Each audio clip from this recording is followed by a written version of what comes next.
Et c'est l'heure d'accueillir Eric Manirakiza qui nous propose la rubrique économie. Comme chaque mardi, le rendez-vous est donc tenu. Eric, bonsoir. Bonsoir John. Et on commence, ça va très bien, merci Eric. Et on commence avec la découverte du tissage à Fès et le dernier des maîtres du brocart du Maroc.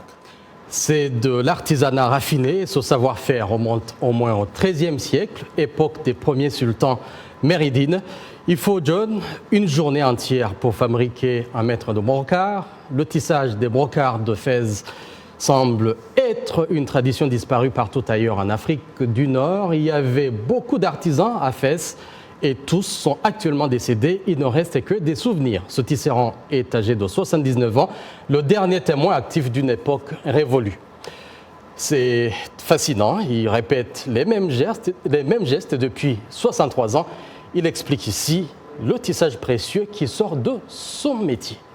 Suivez. Nous avons plusieurs modèles de tissus. Nous en avons plusieurs. Tout est calculé ici. C'est mathématique, vous savez. Ceux qui disent le contraire ne savent rien de ce métier.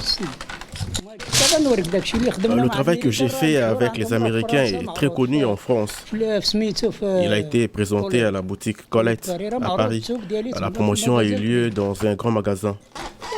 Malheureusement, personne ne veut apprendre ce métier.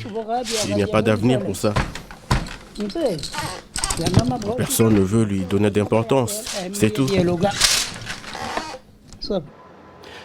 Les larges ceintures colorées qui ont fait pendant des siècles des affaires et la réputation des maîtres tisserands de Fès sont peu à peu passées de mode et à l'heure de la mondialisation, la concurrence de la grande industrie du textile a porté le coup de grâce, John. Un vrai expert. Allons, Eric, au Sénégal, au pays de la Teranga. Dakar organise le premier rendez-vous de l'agriculture numérique en Afrique de l'Ouest. Eh bien, l'agriculture n'est plus seulement une affaire d'agronomes. L'intelligence artificielle offre des solutions nouvelles aux agriculteurs africains.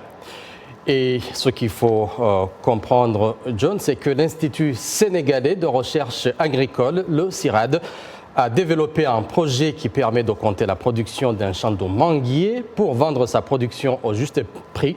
Il suffit à l'agriculteur de photographier avec son smartphone quelques-uns de ces arbres dans chaque champ et le logiciel fait le reste. Résultat, les agriculteurs, les grossistes et négociants peuvent évaluer à l'avance des productions qu'ils pourront écouler.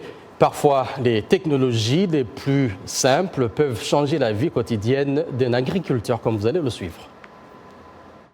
Nous nous sommes rendus compte que les écoles avaient un budget parfois très limité pour pouvoir nourrir leurs enfants, mais que la chaîne de distribution est tellement longue qu'on a entre 25 et 50% du budget qui passe sur le transport, sur les intermédiaires qu'on a dans la chaîne. Aujourd'hui, avec la plateforme Lifuntu, les écoles peuvent acheter directement sur la plateforme des produits directement chez les producteurs. Donc il n'y a plus d'intermédiaires. Oui, on peut vraiment dire qu'il y a une révolution numérique, en Afrique en particulier, qui est un lieu d'innovation forte, où le numérique a vraiment percé et toute sa place pour continuer à percer et faire avancer le développement du continent.